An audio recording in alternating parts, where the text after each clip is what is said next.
Montana Territory, 1877. The air was sharp with pine and dust when the shouting started outside the saloon in Dead Elk Crossing. Harlan Granger had just stepped down from his horse, dust on his boots and purpose in his step, when he heard the man yell, "She ain't worth more than 2 bottles. Hell, throw in a matchstick and you can have her." The door of the saloon banged open. A man stumbled out, tall, red-faced, and reeking of sweat and whiskey, dragging a woman by her wrist. She stumbled, boots catching on the warped boards of the porch. Her face was pale, but her chin stayed up. Harlan's boots stopped mid-step. The drunk shoved her toward the saloon owner. "Come on, Clyde. You said you needed a girl to clean up the place. She can do that. You give me 2 bottles full once, and she's yours." The woman didn't say a word. Her mouth was tight, her eyes blank, like something inside her had already gone. But her hands were shaking. Harlan saw that. Clyde looked unsure. "Now, Wade. She is my wife." Wade barked. "My right to do what I want with her." That was enough. Harlan stepped between them without thinking. "Let go of her," he said, voice like gravel. Wade blinked at him, confused, then angry. "Who the hell are you?" "Someone who doesn't trade women for whiskey." Harlan looked at the woman.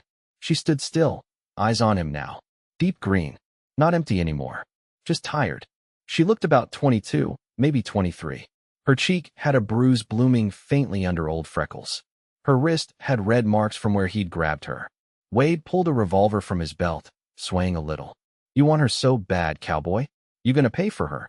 "I am not giving you a single thing," Harlan said, steady. "Let her go. Now." The saloon porch had gone silent. A few men watched from the street, but no one moved. Wade laughed, but it was shaky. "She is mine." Harlan moved fast. He knocked the gun aside and drove a fist into Wade's gut. The man doubled over, coughing, and Harlan grabbed him by the shirt and threw him down the steps into the dirt. The woman flinched when Wade hit the ground. She looked at Harlan like she was not sure what had just happened, like she had not expected anyone to stop it. Wade groaned on the ground, then got up and stumbled away cursing. No one stopped him. Harlan turned to the woman. "Are you hurt?" She blinked. "No." Her voice was quiet. "Not now. What is your name?" "Glenna. I am Harlan Granger." She nodded, like she was trying to make herself believe this was real. He looked around. "Do you have anywhere to go?" She shook her head. Harlan stepped closer. "Come with me." Her eyes searched his face. "Why?" "Because you are not something to be traded. And because no one else here seems to care." She hesitated, then nodded. "All right." They walked away from the saloon, her steps unsteady at first. Harlan led her to his horse and helped her into the saddle. He rode behind her, guiding the reins, both of them silent as the town shrank behind them. Glenna's voice finally broke the quiet. "He used to be different. Before the drinking. Before the war took his brother. Harlan just said, 'That is not your fault.' He said I was too much trouble. That the kids were too loud." Harlan's chest went still. "You have children?" She nodded. "2. Twins. Naomi and Nathan. I left them with a neighbor outside town. I was trying to earn money to send for them. But Wade came back and found me. You want to go get them?" She looked at him, startled. "You would help me?" "Yes," he said. "We leave in the morning." They reached his cabin before sunset, a small place near the tree line, with a creek running nearby. Harlan lit a lamp while Glenna stood by the hearth, arms folded, like she did not know how to be still. "You can sleep here," Harlan said. "I will stay out in the barn." She turned to him. "You do not have to." "I do," he said. "You need rest. You need to feel safe." Her eyes filled a little, but she blinked fast and nodded. "Thank you," she whispered. He tipped his hat. "You are welcome." The barn was cold that night, but Harlan lay awake thinking of her. Not just her face, or the way she had looked at him when he stepped in front of Wade, but how quiet her strength was. How she had not begged or cried. How she had just stood there, waiting, like she had forgotten what it was to be seen. Morning came early. Harlan saddled his horse, packed food, and helped Glenna climb up again. She wore one of his old coats. The sleeves were long, but she did not complain. They rode east, toward the neighbor she had spoken of. The sun climbed through the trees and warmed the frost off the grass. Glenna was quiet most of the way, but when they stopped to rest near a stream, she looked at him. "You could have walked away," she said. "I did not want to." "But why?" "You do not know me." "I saw enough." She looked at him, really looked, and for the first time, her face softened. I do not know what to say. You do not have to say anything. They reached the farm by sundown. A kind older woman opened the door, relief washing over her face when she saw Glenna. They are inside, she said. Sleeping. Glenna rushed past her. Harlan stayed on the porch. A few minutes later, she came back out, holding a girl and a boy in her arms, both small and dark-haired, sleepy-eyed, and clinging to her like they never wanted to let go again. She turned to Harlan. This is Naomi and Nathan. The children looked at him warily. He crouched down. Hello, he said gently. Naomi whispered, Are you a cowboy? He smiled. Something like that. They stayed the night at the neighbor's home. In the morning, Glenna stepped outside with the children and found Harlan saddling his horse again. Where will you go? She asked. I was going to ask you the same thing. She looked down at the twins, then looked up at him. I want to go where we are not afraid. I have land, he said. Enough for a cabin. A garden. Livestock if we work at it. Her eyes filled again. You would let us come? Only if you want to. She stepped closer. I want to. Naomi held her hand. Nathan reached for Harlan's. He took the boy's hand and smiled. Then let's go home. The trail bent westward, narrowing into a slope of shale and scrub pine. The twins rode in the wagon bed, wrapped in old quilts lent by the neighbor woman, while Glenna sat beside Harlan on the bench, her hands folded in her lap, one finger brushing across the edge of a worn cloth doll Naomi refused to part with. They'd left early, just after the frost began to lift from the grass, and the quiet between them had stretched peaceful, not strained. Glenna didn't ask where they were headed, not in so many words, but her eyes followed every rise and turn in the land like she was memorizing it. Harlan noticed. He didn't say so. Midday passed with the sun warm on their backs, and just as the wagon crested over a ridge, Harlan slowed the team and pointed. There, below them, nestled against a low line of firs, stood a weathered barn and a cabin of rough-hewn logs, smoke already trailing from the chimney where he'd left the fire banked. The creek shimmered beyond, half hid by brush and willow. Glenna studied the place without speaking at first. How long have you had it? 6 years. You built it yourself? Mostly. Got help with the roof after the first winter near caved it in. She gave a small nod, eyes still on the land. When they reached the cabin, the twins scrambled down and ran toward the creek, their laughter echoing off the trees. Glenna lingered by the wagon, watching them. They haven't run like that in months. They've got room to now. She turned to him, a slow breath catching in her chest. I don't know how to repay you. It's not a debt. She looked down. I'm not used to being someone folks do things for. You will be. They spent the rest of the day in slow labor unloading the wagon, airing linens, stacking the small supply of dry goods, Harlan careful to keep the pace easy. Glenna moved like someone who hadn't been idle in years, but didn't rush anything. She didn't ask for instruction, just watched and did. That evening, after the twins had fallen asleep beside the hearth, Glenna stepped out onto the porch. Harlan was near the corral, checking a loose rail on the fence, but looked up when he heard her footsteps. She walked down to him, arms wrapped around herself against the cooling air. I didn't think they'd sleep. Not after the last few nights. He glanced toward the cabin. They felt safe.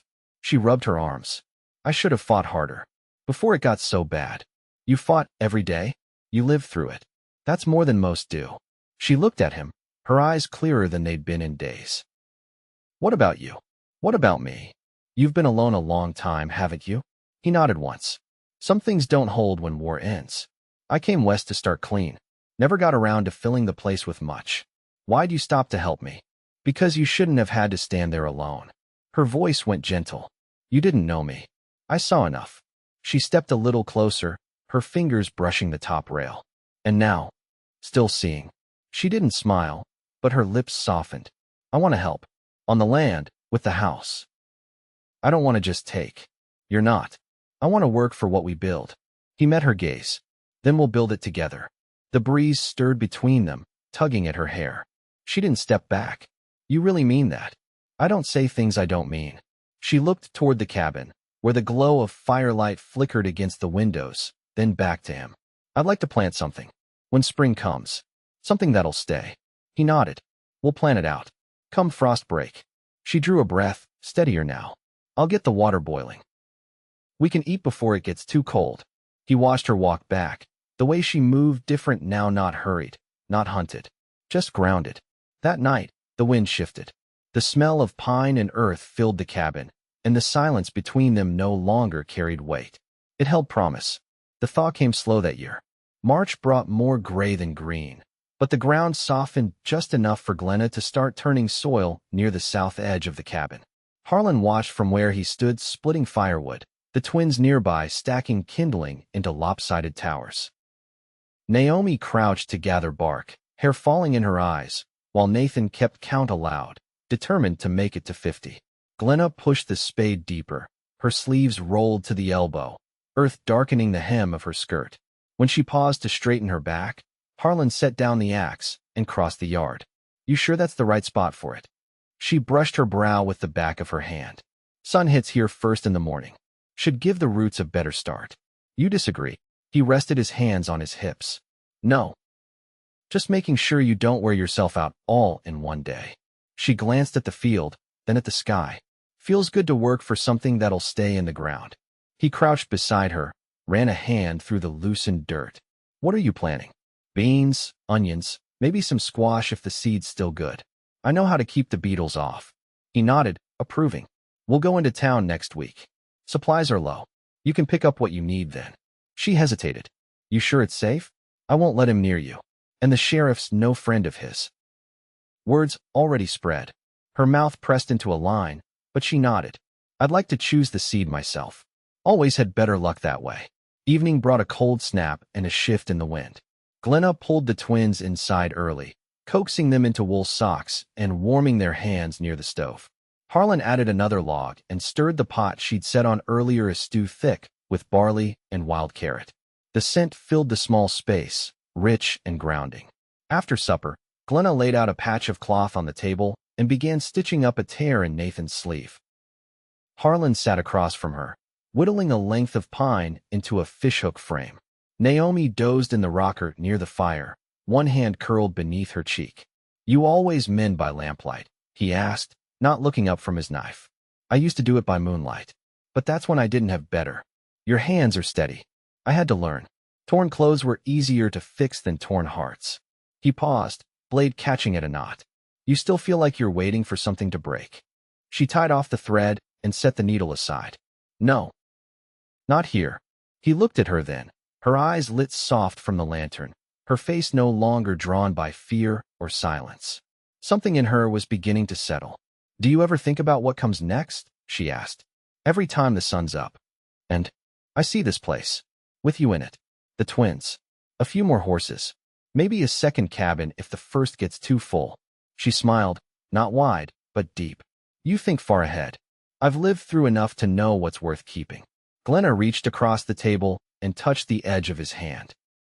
You think this is real? I know it is. She drew a breath, slow and sure. Then I'll stop waiting for it to vanish. The wind howled outside, but inside, the lamp burned steady. The hook in Harlan's hands took shape. Glenna's fingers rested loosely beside his, and neither pulled away. The wagon creaked beneath its load as Harlan guided it along the narrow track toward town, the late morning sun filtering through high clouds. Glenna sat beside him, a short list folded in her palm, ink faded from years of reuse. The twins rode in the back, tucked between sacks of dried corn and a coil of rope, Nathan humming tunelessly, while Naomi held a tin pail between her knees.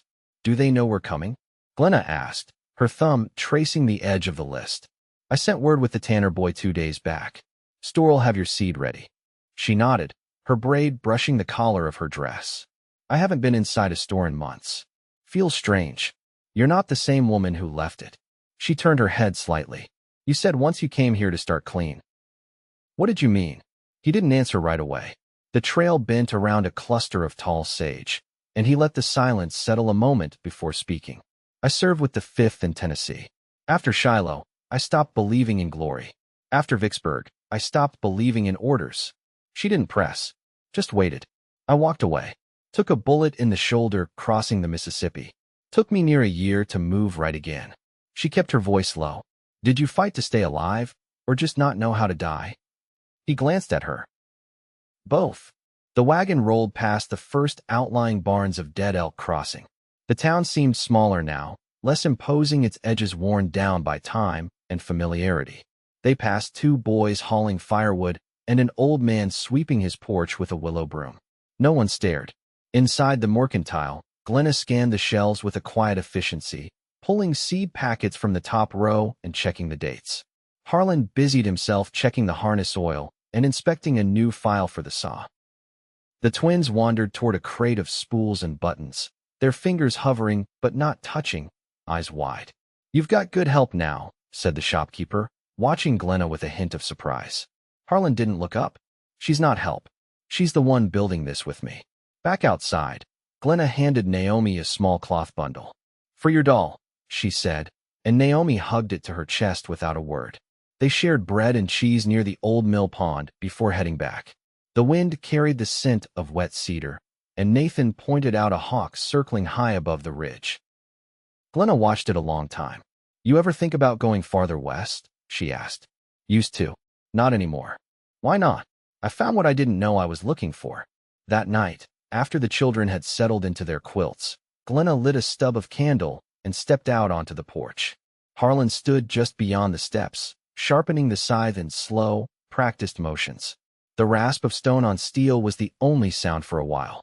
She leaned against the post. "You didn't flinch in town." "Didn't need to." "He knows better now. I didn't think I'd ever feel safe in a place with his name still on people's tongues." "You don't carry his name anymore." She hesitated. "I still feel the weight of it, sometimes." "That'll pass. You're stronger than the shadow he left. I don't want my past to be what defines me here." "It won't be. Not unless you let it." She stepped down beside him. The scythe glinted in the candlelight, and the air between them was warm despite the night's chill. "I don't know how to name what's between us," she said. "You don't need to name it. Just live it." He set the scythe aside and looked at her fully, not as someone to protect, but as someone he had come to depend on. She lifted her hand, not tentative, not unsure, and touched the line of his jaw. "I've never had a man ask for nothing in return," she said. "I didn't ask. I gave." Her voice was quiet. "Then let me give something back." He didn't move, but she stepped closer, her other hand rising to rest against his chest. The candle flickered between them, and the porch boards creaked under their shared weight. "I want to belong here," she said. "You already do." The wind shifted through the trees, and somewhere inside, Naomi stirred in her sleep. Glenna let her forehead rest against Harlan's shoulder, and he wrapped his arms around her, careful and certain. Whatever had begun between them no longer lived in silence. It lived in the steadiness of hands joined, roots deepening in soil they'd turned side by side. The last frost broke quietly, with no fanfare, just a softer breeze through the cottonwoods and a wetness to the soil underfoot that told Glenna it was time. She rose early, before any light had touched the ridge, and stood at the edge of the garden plot with a basket of seed tucked against her side. Harlan joined her without a word, carrying a wooden-handled hoe and 2 lengths of string. He handed her one, and together they knelt and marked the rows. The soil turned easy beneath her fingers, still cool, but ready. Naomi and Nathan played near the creek with a pair of carved boats Harlan had shaped from scrap pine, their laughter low and steady like the water's current. "I saw a cabin frame going up 2 ridges south," Glenna said, pressing bean seed into a shallow furrow. "Someone new settling in." He straightened to stretch his back. "Saw smoke there last week. Might be the McLaughlins. They've got kin out this way. Think they'll stay. If they've got reason to." She smoothed earth over the line of seed. "Takes more than land to hold a person." He paused beside her, resting his weight on the hoe handle. "What held you in the end?" "Kindness I didn't trust at first. A place that didn't expect me to disappear." "And you?" He looked at her then, steady as ever. "I want to ask something of you, Glenna." She wiped her hands on her apron. "Go on. I want to marry you. Not because it's expected, not because you owe me a thing, but because I'd rather build the rest of this life with you than without." Her breath caught, but she didn't look away. "You're certain?" "I've never been more." She stood slowly. "Then I'll say yes. But I want to be your equal, not your rescue." "You already are." They returned to the cabin as the sun crept higher, and Glenna called the twins in for breakfast. She boiled oats while Harlan fetched water from the creek, and the scent of wood smoke and cinnamon bark filled the small room. Later that week, they rode into town again, this time with purpose. The preacher met them in the back room of the church, where sunlight spilled through warped glass and dust hung in the air like blessing. Naomi held Glenna's hand. Nathan clutched a small bouquet of wildflowers they'd gathered from the ridge. "You two come through fire," the preacher said, tying the simple cord around their joined hands. "But the good Lord don't waste what's been burned. He makes use of the ash." Glenna didn't cry, but when Harlan looked at her, her eyes held more than joy. There was peace there, earned and quiet. That night, she placed her hand over his as they stood in the doorway, watching the last light vanish behind the trees. "I want to make this a place others can find rest in too," she said. "A place that doesn't turn folks away who've had their names dragged through dirt." "We've got room to grow," he said. "Then let's build something with wide doors." They added to the cabin slowly a second room for the twins, a lean-to for storing tools, a fenced run for hens. Glenna taught Naomi how to pinch back herbs that would grow fuller with pruning. Harlan showed Nathan how to tie a square knot that would hold even when the rope was wet. By midsummer, the garden bent heavy with growth. Glenna moved easily between rows, her skirt brushing mint and wild carrot, her hands always busy. She laughed more now, a sound Harlan never got tired of hearing, and she no longer startled at sudden footsteps. One morning, as they sat on the porch after chores, she turned toward him. "Do you ever miss what you left behind?" "No," he said, "because I never had this before." She rested her head against his shoulder. "Neither did I." The twins chased chickens across the yard, their shouts echoing under the high blue sky. Bees moved through the clover. The wind carried the scent of sage and something else, something new and green and rooted. In the years to come, they would add more than just rooms and fences. A neighbor's daughter came to live with them for a time, learning to read by Glenna's side. A boy from a wagon train that lost its way stayed through a winter, growing strong under Harlan's care. The garden grew wider. So did their hearts. And every night, before the fire died down, Glenna would take Harlan's hand, fingers laced, and say, "We made this together." And he would answer, always, "Yes, we did."